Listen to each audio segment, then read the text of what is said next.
The NBA is currently more talented than it has ever been before, with more foreign players coming from overseas and aging stars maintaining elite levels of play for longer than they ever had in the past. Much talk has been made about who will pick up the mantle and take over as the face of the league when LeBron James, if LeBron James, finally retires. The league's consensus, at least semi-consensus, best player right now, Nikola Jokic, is going to turn 29 before the end of the season. And even though he has a game that should age very gracefully, and he's had a very healthy career so far, I do think he's a little bit old to become what we would call the quote-unquote face of the league next. Victor Wembanyama is another guy who gets talked about a whole lot in this discussion, but I just think it is way too early to put him in these conversations. He's been very good as a rookie, but I need to see a lot more before I'm ready to say that someone is going to be the best player in the NBA for an extended period of time. Frankly, I don't think we're going to see another player truly match LeBron's legacy for a long while.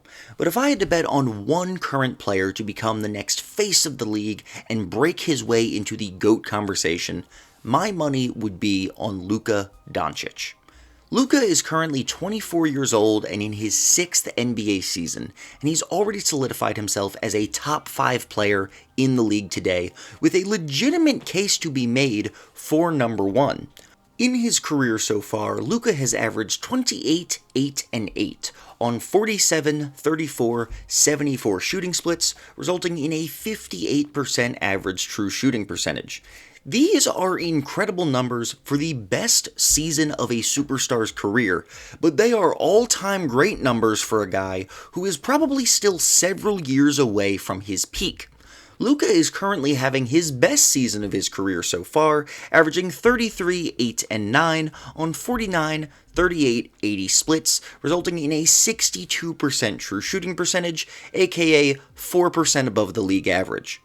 Luka is in the discussion for the best offensive player in the league today, fusing elements of Magic Johnson, Larry Bird, and prime James Harden into his game to create a combination of scoring and playmaking very few players in NBA history have ever matched or surpassed.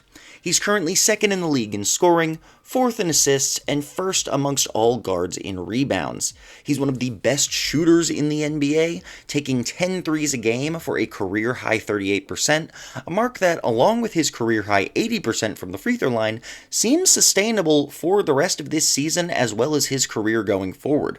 He absolutely abuses mismatches, whether it's big men on the perimeter switched onto him or smaller players he gets in the post, and he does this at an elite level.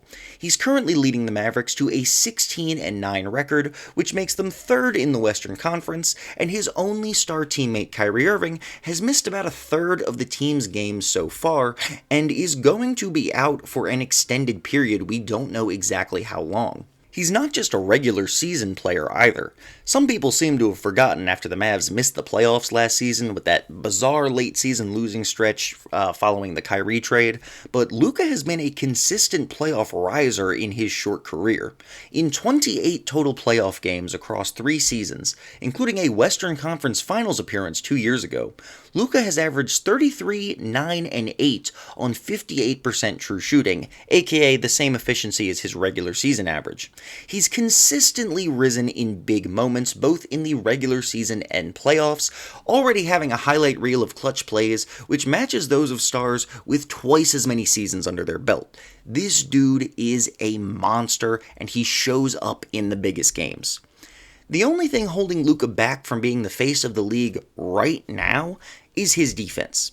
Doncic has been a clear negative defensively so far in his career, and it's kept him from reaching a level of peak that competes with the very best players in NBA history.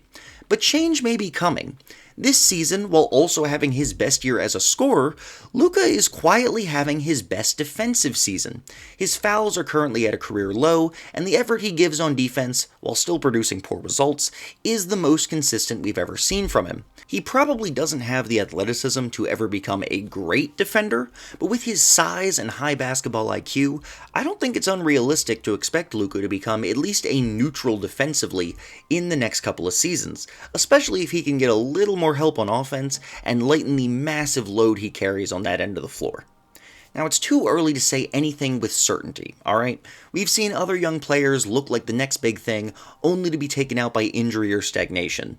But LeBron James became the best player in the league, at least in the eyes of the majority, when he won his MVP at the age of 24, and didn't win his first championship until he was 27. Yet here he is today, the face of the league for more than a decade, and someone who's been in the GOAT conversation for almost as long. Luka might not reach quite that same high in terms of his legacy and all-time peak, but I think he's on track right now to be the closest thing the current generation of NBA fans will have to LeBron James.